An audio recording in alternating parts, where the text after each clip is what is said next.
അപ്പോൾ ഇന്ന് നമ്മുടെ വീട്ടിൽ ഒരു വിശേഷ ദിവസമാണ് കേട്ടോ. എന്താണെന്ന് വെച്ചാൽ നമ്മുടെ അയിനുക്കുട്ടൻ്റെ സുന്നത്ത് കഴിഞ്ഞിട്ട് ഇന്ന് 7 ദിവസമായി കേട്ടോ.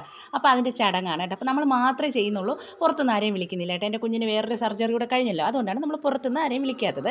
അപ്പോൾ അമ്മക്കുട്ടി ഇരുന്ന് നമ്മളെല്ലാവരെയും വിളിച്ച് അടിപൊളിയായിട്ട് ചെയ്യും കേട്ടോ. അപ്പോൾ നമ്മൾ രാവിലെ തന്നെ താഴെ എത്തിയപ്പോൾ പാച്ചോറ് വെച്ചിട്ടുണ്ട്, പിന്നെ ബിരിയാണിക്കുള്ള മസാല റെഡിയാക്കുന്നുണ്ട് കേട്ടോ. ഒക്കെ ഇവിടെ എന്ത് ആഘോഷം ഉണ്ടെങ്കിലും നമ്മൾ ആദ്യം പാച്ചോറ് വെച്ച് യാസീനും ഒതും കേട്ടോ.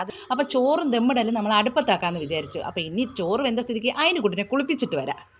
അങ്ങനെ ആദ്യത്തെ കല്യാണം കഴിഞ്ഞ് ഞങ്ങളുടെ പുതിയാപ്ല റെഡി ആയിട്ടുണ്ടേ. മുണ്ട് ഷർട്ടും ഒക്കെ ഇട്ട് സുന്ദരനായിട്ട് നിൽക്കുകയാണ്. കൂടെ ഞങ്ങളുടെ കുട്ടിക്കുറുമ്പനാണെങ്കിൽ ഇവൻ മുണ്ട് ഷർട്ടും ഇട്ടിരിക്കുന്ന കണ്ടിട്ട് ഒരു സങ്കടമൊക്കെ വരുന്നുണ്ട് കേട്ടോ. പുയ്യാപ്ല വെയിലത്ത് നിന്ന് വെയിൽ കൊണ്ടത് മതിയെന്നും പറഞ്ഞുകൊണ്ട് അകത്ത് മണിയറയിലോട്ട് കയറ്റി വിട്ടിട്ടുണ്ട്.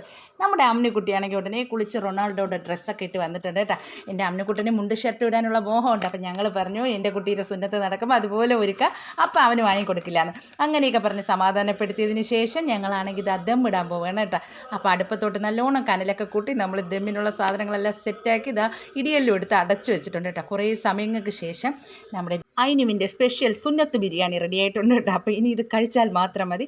അങ്ങനെ ബിരിയാണിയൊക്കെ റെഡിയാക്കി യാസീനെല്ലാം ഓതിയതിന് ശേഷം നമ്മളിതാ എൻ്റെ പങ്ക് വീട്ടിലോട്ട് എടുത്തുകൊണ്ട് വന്നിട്ടുണ്ട്. പാച്ചോറും ഉണ്ട് കേട്ടോ. അപ്പോൾ പാച്ചോറ് ആദ്യം കഴിച്ചു കഴിഞ്ഞാൽ പിന്നെ ബിരിയാണി കഴിക്കാൻ പറ്റത്തില്ല.